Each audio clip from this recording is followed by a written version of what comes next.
All right, so sorry, I had to start this separately because my computer was not liking the fact that I wanted to continue that video.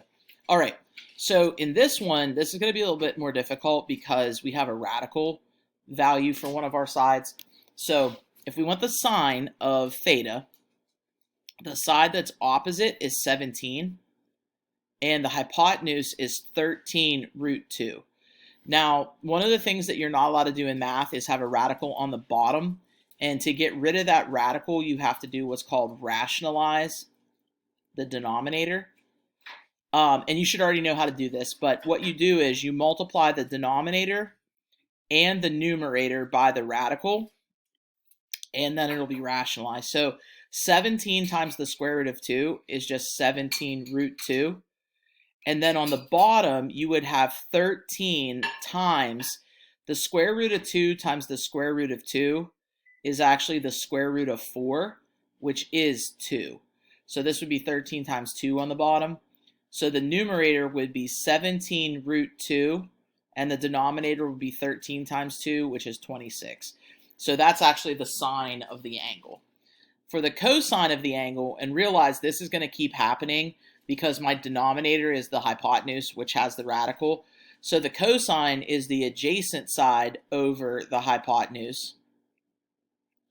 We're going to multiply top and bottom by root 2 again, and we're going to get 7 root 2 over, and then this will be 13 times 2, so 26. So there's the cosine. The tangent, luckily, is not involving the hypotenuse, so it's just opposite over adjacent, so 17 over 7.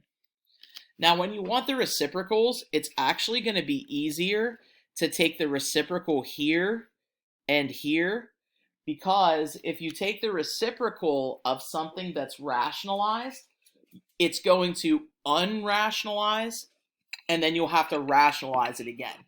So when you take the reciprocal of the fraction that was not rationalized. So for example, when you want the cosecant, what I'm saying is don't flip this because you'll have to re-rationalize. Go all the way back and just flip this and it'll be rationalized. So watch, 13 root 2 over 17. And then the secant, go back like I said, flip this, right? So that's 13 root 2 over 7. And then the cotangent is just 7 over 17. Okay? So it should be pretty straightforward. Feel free to email me with any questions after you watch both videos, and I'll send you an assignment to take a look at, and then you can send it back to me when you're ready.